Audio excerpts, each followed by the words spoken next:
the search concentrates still on the small mountainous village of Masca in the Tenerife Rural Park and the surrounds there. We know that yesterday they were searching ravines and gullies, and I think there's consternation now that there has been absolutely no sighting whatsoever, nor, as we are aware, no clues as to where the young man might be. Well, 6 days after he went missing after a night out on Tenerife, there is still no sign of the Lancashire teenager Jay Slater. Let's get the latest with Clio O'Flynn, a journalist on the island. Morning, Clio. Good morning, Callum. So what is the latest? I'm afraid it is very much as you started off this section. There is no news at all. There have been no clues, no sightings as far as we're aware. The police will continue their search. It's just breaking daylight now here in the last 10 minutes. And the search will resume, and the search concentrates still on the small mountainous village of Masca in the Tenerife Rural Park and the surrounds there. We know that yesterday they were searching ravines and gullies, and I think there's consternation now that there has been absolutely no sighting whatsoever, nor, as we are aware, no clues as to where the young man might be. In terms of, I suppose, other developments, Lancashire police offered their support and resources, but seemingly Spanish police have turned them down. What do we understand about the kind of, seemingly lack of relationship between the two? I think there's an interpretation of this that you can look at. I mean, Lancashire police were reported to have said that they are, at the disposal of the Spanish police. Jay Slater is from Lancashire, and their response has been, "We have everything we need right now. Thank you very much." I don't know if this would be taken as a snub. I mean, earlier during the week, I did ask the police, had they been offered support? This was about 2 days ago, and they told me that they hadn't heard of any offer of support now. I'm sure that has been made subsequently. I was thinking about the search of Seth Martin, who was a Tenerife young man who went missing a couple of months ago in February in the UK. And, at that stage, his family wanted the Spanish police to go over to the UK and help in the search. And I believe that the protocol is that while police forces are made aware of an ongoing search when a foreign national is missing, in general, they don't travel to the other country to help in the search and rescue unless there are circumstances in which local police knowledge is needed in the search in a foreign country.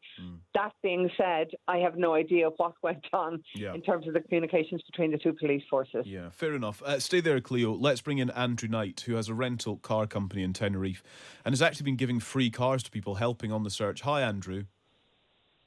Morning. Hi, good to speak to you. I understand that you yourself were out searching as well. What motivated you to get involved? Yeah, it's just part of my nature, but also so many people messaging, asking for help, asking for things to be shared. And for me, heading up there, it's not too far away, so I wanted to try and head up and do my part as best as I could.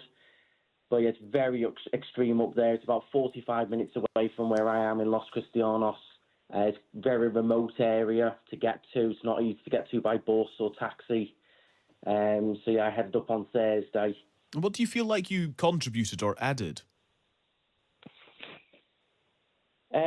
Well, without finding anything, not much, but I've done my best in terms of sharing everything on social media. When I got there, I did film a little bit of a video for that social media just to show the scope of the landscape. It's extremely difficult, that search, where it is. Until you stood there in front of it, you don't realise how steep it is, how thin the air is, how the weather is constantly changing. It's got its own little microclimate up there, and just how large the search area is as well. Is absolutely massive. And so you were there. Also, though, people have rented out cars from your business. I think 7 people have taken you up on your offer, and a couple are out even as we speak. Are the authorities, are the police kind of welcoming you and those that are renting cars in order to try to help? Is that something they are open to? I believe so. I haven't heard otherwise. As in my opinion, every little helps up there.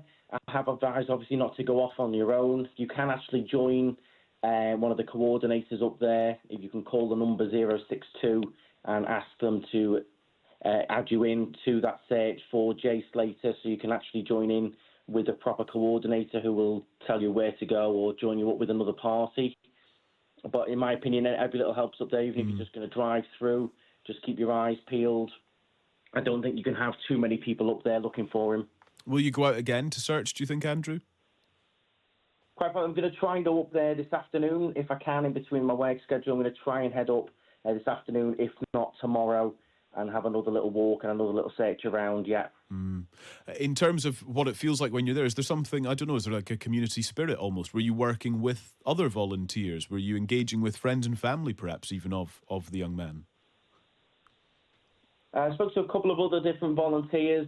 I tried to communicate as best as I could with the Guardia Civil, but they're in a very serious mood. The police, the mountain rescue, the volunteer firefighters, the local police, they're in a very serious mood up there, very concentrated and very focused on what they're trying to do. So I pretty much left them to it and did a bit of my own thing in that area. But yeah, they are very focused. They've got every resource up there. They had the dogs up there again yesterday, the drones. I believe the helicopter was up again. So they are in their full work mode, very concentrated. I suppose it's kind of dominating conversation, dominating life, non-stop. Yeah, down here in the south, I mean, the talk of the bars, talk of the restaurants, just everyone just wants to find him and get answers and find where he is desperately. Yeah. Andrew, thank you very much. Thanks for speaking to us. Andrew Knight, who runs a rental car company in Tenerife. Clio, just a final word from you then. Interesting to hear Andrew's take. He concedes there that in the grand scheme of things, he probably didn't contribute much in that he didn't find anything, but he still felt like he should be there. What are the authorities saying about volunteers showing up? I mean, I think the point that Andrew made is one very well made. The best thing is to ring 062 or when you're up there, ask how you can help. What they don't want, he mentioned the fact that police are in a very serious mood. They're in serious working mood because their priority is, making sure that they leave no stone unturned, quite literally, in the search for this young man.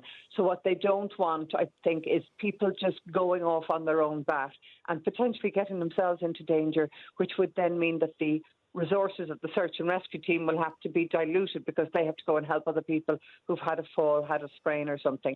That being said, there are room for volunteer groups to take part as long as they listen to the advice, follow the words of the authorities, because they need to be there to help.